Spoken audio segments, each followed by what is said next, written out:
This is a John Stanley Media presentation. Now enjoy the following while you still have the right to watch it.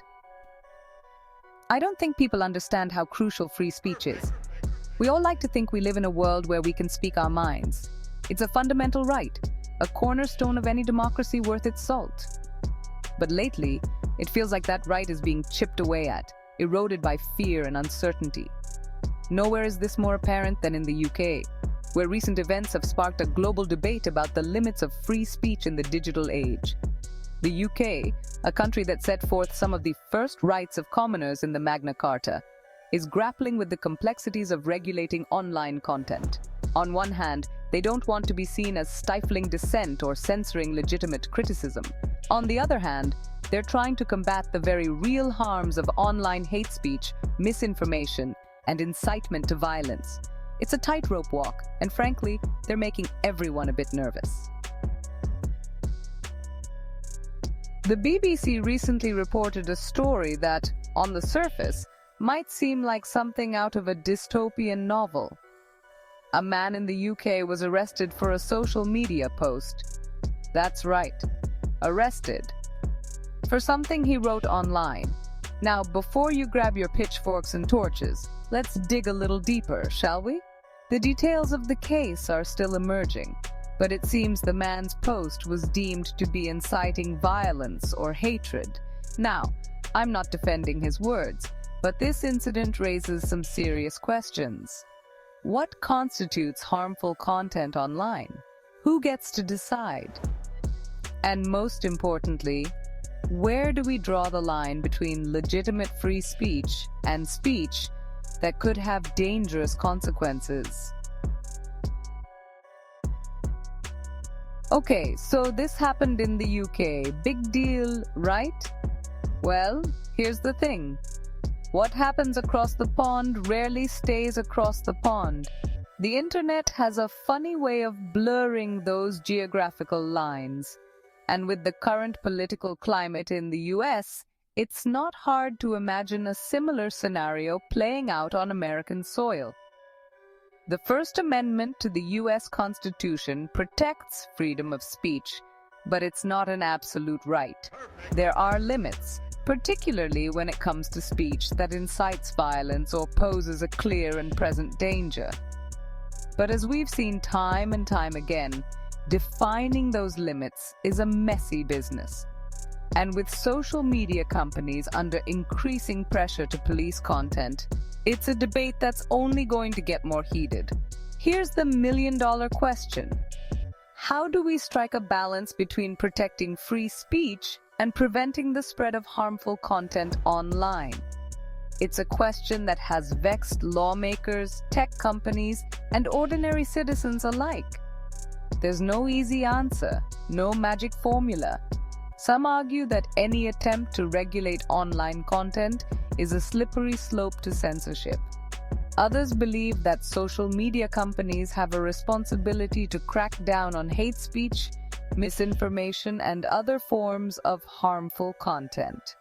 It's a complex issue with no easy solutions, but one thing's for sure. We need to have a serious conversation about it. Look, I get it. The internet can be a cesspool of anger, vitriol, and outright stupidity. But it can also be a powerful tool for connection, education, and positive social change. The key, as with most things in life, is finding a balance. We need to be able to have difficult conversations, to disagree respectfully, and to challenge each other's views without resorting to personal attacks or spreading misinformation. We need to remember that behind every username, there's a real person with their own thoughts, feelings, and experiences. And maybe, just maybe, if we can learn to listen to each other with open minds and open hearts, we can start to bridge the divides that seem to be tearing us apart. Safeguarding free speech for the future. Free speech is like a muscle. If you don't use it, you lose it. The more we allow ourselves to be silenced, The more we normalize censorship, the harder it will be to speak out against injustice when it really matters. So, what can we do? Speak up. Engage in respectful debate. Challenge misinformation and hate speech when you see it. Support organizations that fight for free speech rights. And most importantly, never take this fundamental right for granted. Because in a world where information is power, the freedom to speak our minds is a right worth fighting for. As I am talking to you now, there has been an update. According to the Western Journal news source, the following information has become known. The UK Police Commissioner has made additional statements. This information calls into question if we can even think these thoughts, have this discussion, or report the news that is going on. As Americans, what will the response of our government be? Will they grant them the permission to police us under British rule? This leaves us in limbo. But remember, peaceful protest and peaceful resistance to tyranny are crucial because in the end, the high road always prevails. This update was just given to me as I speak to you now, and I will include in this broadcast. The following report I will read to you verbatim from the Western Journal. It's long been a known fact that the United Kingdom's dysfunctional legal system likes to punish thought criminals. That's already problematic for those who value individual freedoms. But why stop at those who speak inside the borders of the UK? In what might be the most deluded and grandiose threat yet made by a sitting British state official since riots have consumed the country over the past few weeks, which really is saying something if you've been following. The Chief of London's Metropolitan Police warned the following, which I will paraphrase because the term has been trademarked.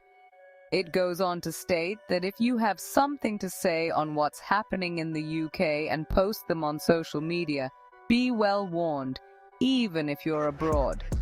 This brings us to a crossroads.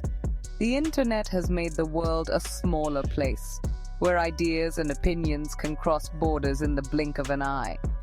But what happens when those borders start to reach back, trying to silence voices on a global scale? It's a chilling thought, one that challenges the very foundation of free speech as we know it. As we navigate these stormy waters, it's crucial to remember the importance of standing up for our rights, not just locally, but globally. Because the fight for free speech doesn't end at our national borders. It's a universal struggle that requires vigilance and courage from all of us. So whether you're in the UK, the US, or anywhere else in the world, know that your voice matters. And in the face of threats and intimidation, the collective power of our voices can and will make a difference. Stay informed, stay engaged, and never underestimate the power of speaking up. Because in the end, the freedom to express ourselves is a right worth defending through peaceful means, no matter where we are. This has been a John Stanley Media presentation. Thank you for sharing your time with us. God bless. As we conclude, let's reflect on the gravity of our collective responsibility. Free speech is not just a privilege, it's a cornerstone of democracy and human dignity. We must remain vigilant, informed, and engaged in the global conversation about our rights and freedoms. Let's take a moment to think about the power of our voices. When we speak up, we don't just defend our own freedoms. We become part of a larger movement that transcends borders and unites us all in the pursuit of truth and justice. So, as you go about your day, remember that your words have weight. Use them wisely, use them courageously, and most importantly, use them to advocate for a world where every voice can be heard without fear of retribution. Thank you for your unwavering support and commitment to these ideals. Together, we can safeguard the future of free speech for generations to come. Stay strong, stay vocal, and never forget the impact you can make. This has been a John Stanley Media presentation. Thank you for sharing your time with us. God bless.